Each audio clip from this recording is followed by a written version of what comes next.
আসসালামু আলাইকুম ওয়া রাহমাতুল্লাহ।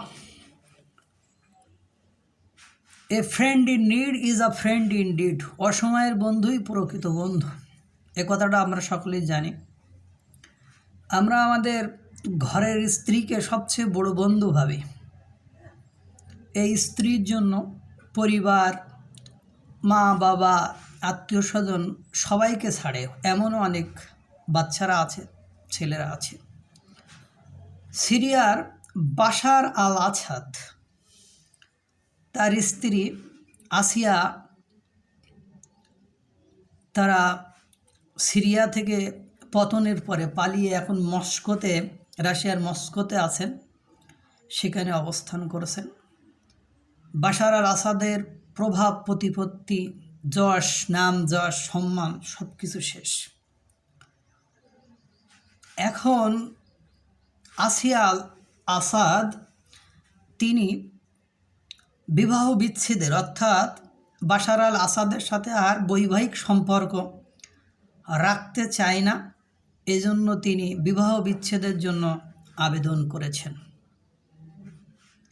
এই বাশার আল আসাদ কি ক্ষমতাধর ব্যক্তি ছিলেন, কি রোমাঞ্চকর দিনগুলো তার সাথে কাটিয়েছে, সব কিছু ভুলে তার স্ত্রী এখন তাকে ছেড়ে চলে যেতে চায় দুর্দিনে। আসলে নারী তুমি কার? নারী তুমি তার যার কাছে তোমার মনোবাসনা, তোমার ঐশ্বর্য, সুখ, শান্তি দেওয়ার মতো, তোমার চাহিদা পূরণ করার মতো ক্ষমতা যার আছে।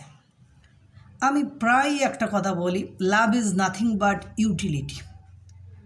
ভালোবাসা উপযোগিতা বা প্রয়োজনীয়তা ছাড়া আর কিছুই নয়। বাশার আল আসাদ তার পরিবারকে আগে থেকে রাশিয়াতে পাঠিয়েছে। দেন দ্যাট মিন্স সে নিজের জীবনের চেয়ে তার পরিবারকে বেশি ভালোবাসে, শ্রদ্ধা করে, এই জন্য হয়তো বা পাঠিয়েছে। আর ক্ষমতাচ্যুত হয়েছে 1 মাসও হলো না, এর ভেতরে বাশার আল আসাদের স্ত্রী তাকে ডিভোর্সের জন্য দাবি করে। আমি প্রায় আর একটা কথা বলি, তোমার যদি কাউকে ধ্বংস করতে মন চায় তাহলে দুটো কাজ করো। একটা, তাকে সম্পদ চুরি করে নিঃস্ব করো, না হলে তাকে কোনো মহিলার সাথে জড়িয়ে দাও। তো বাশার আল আসাদ নিঃস্ব, ক্ষমতাচ্যুত হয়েছেন, ক্ষমতার থেকে তিনি নিঃস্ব হয়ে গেছেন। এখন স্ত্রীচ্যুত হয়ে বিচ্ছেদ হয়ে যাচ্ছেন। তিনি এই চাপের মুহূর্তে, যে সময় স্ত্রী তাকে ভালোবেসে তাকে সান্ত্বনা দিবে, তার পাশে থাকবে, সেই সময় তার স্ত্রী তাকে ছেড়ে চলে যাচ্ছে। এটাই হলো বাস্তবতা। এই ধরনের করুণ পরিণতি আর কারো জীবনে কখনো না আসুক, এই কামনা রইল। আসসালামু আলাইকুম ওয়া রাহমাতুল্লাহ।